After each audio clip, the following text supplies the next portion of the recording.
নমস্কার বন্ধুরা, Bengali recipe চ্যানেলে সবাইকে স্বাগত।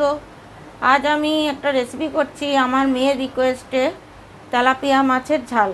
তো বাড়িতে অনেক দিন ধরে তেলাপিয়া মাছ আসছে না, ওর খুব ইচ্ছা করছে, বলছে সবসময় চিকেন, মাটন, এগ, ফিশের সমস্ত রেসিপি করো, তুমি কিন্তু তেলাপিয়া মাছের একটা রেসিপি করো না। তার জন্য এখানে আমি 1.5 কেজি তেলাপিয়া মাছ এনে ভালো করে ধুয়ে নুন হলুদ মাখিয়ে নিয়েছি। এবার এটা একটু রেস্টে রেখে দেবো।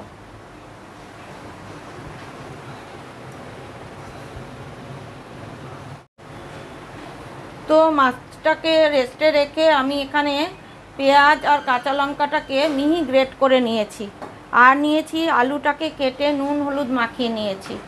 এবার আমি রান্নাটা শুরু করছি। তো গ্যাসের ফ্লেমটাকে অন করে একটা কড়াই বসিয়ে সর্ষের তেল দিয়ে দিয়েছিলাম। সর্ষের তেলটা খুব ভালো করে গরম হয়ে গেছে। এবার আমি একে একে মাছগুলোকে ছেড়ে দেবো।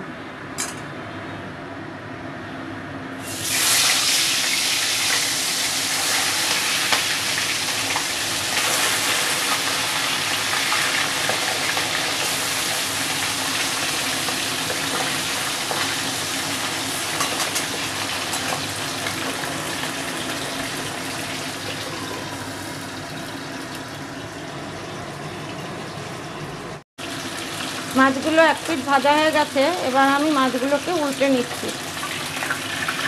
এভাবে উল্টে পাল্টে সব মাছগুলোকে ভেজে নিতে হবে।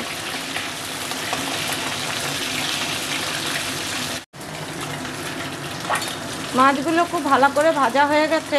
এবার মাছগুলোকে আমি তুলে নিচ্ছি একটা পাত্রে।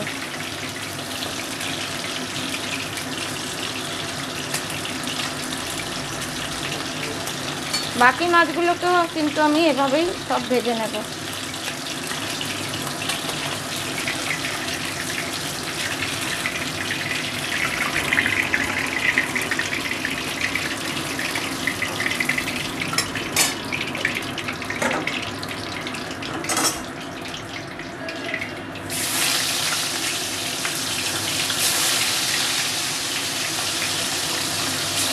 এবার আমি ওই তেলের মধ্যেই দিয়ে দিচ্ছি আগে থেকে কেটে রাখা নুন হলুদ মাখানো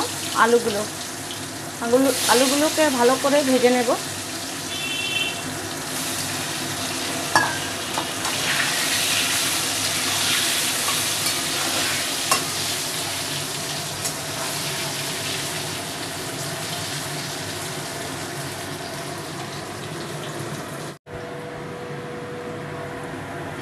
আলুগুলো খুব ভালো করে ভাজা হয়ে গেছে। এবার আমি তুলে নিচ্ছি।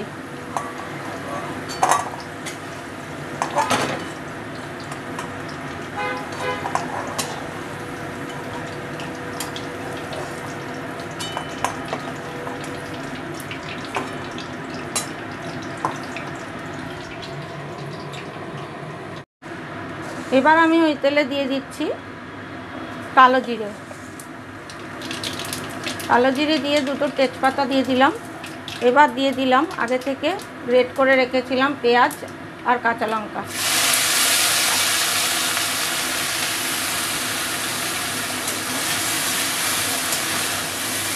পেঁয়াজ আর কাঁচা লঙ্কাটাকে হালকা ব্রাউন করে ভেজে নেব। পেঁয়াজ আর কাঁচা লঙ্কাটা ভালো করে ভাজা হয়ে গেছে। এবার আমি পেস্ট করে রেখেছিলাম টমেটো দিয়ে দিলাম। একটা বড় সাইজের টমেটোকে পেস্ট করে রেখেছিলাম। এবার এইটার মধ্যে দিয়ে দেব বাদবাকি মশলাগুলো, যেমন 1 চামচ দিলাম হলুদ গুঁড়ো এবং লাল লঙ্কার গুঁড়ো দিচ্ছি 1.5 চামচ, ছোটো চামচ তাই 1.5 চামচ দিচ্ছি। আর দিচ্ছি 1.5 চামচ লবণ, ছোটো চামচ তো তাই তো 1.5 চামচ দিলাম। দিয়ে এবার একটু হালকা জল দিয়ে দেব। দিয়ে মশলাটাকে খুব ভালো করে কষিয়ে নেব।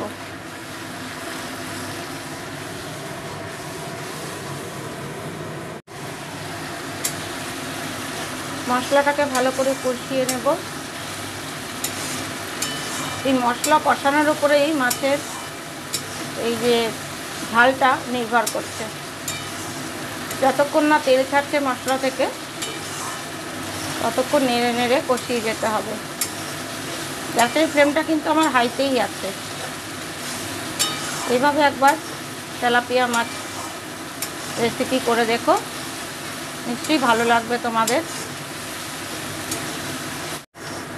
মশলাটা থেকে তেল ছাড়তে শুরু করে দিয়েছে। এবার আমি আগে থেকে ভেজে রাখা আলুগুলোকে দিয়ে দেবো। আলুগুলোকে দিয়েও একটু ভালো করে কষিয়ে নেব।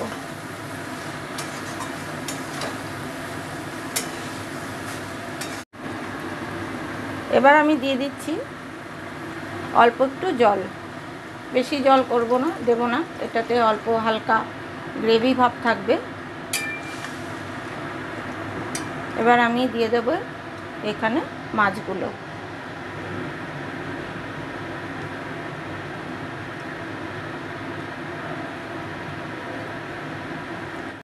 এবার আমি দিয়ে দিচ্ছি 4টে কাঁচা লঙ্কা আর ধনেপাতা, উপর থেকে ধনেপাতা ছড়িয়ে দিলাম। রেসিপিটা যদি তোমাদের ভালো লেগে থাকে লাইক করো, শেয়ার করো, সাবস্ক্রাইব করো আর কমেন্ট করো যে রেসিপিটা কেমন লাগলো। একবার বানিয়ে খেয়ে দেখো, দেখতে যেমন সুন্দর হয়েছে খেতে নিশ্চয়ই সেরকম সুন্দর হবে, ভালো হবে। ধন্যবাদ।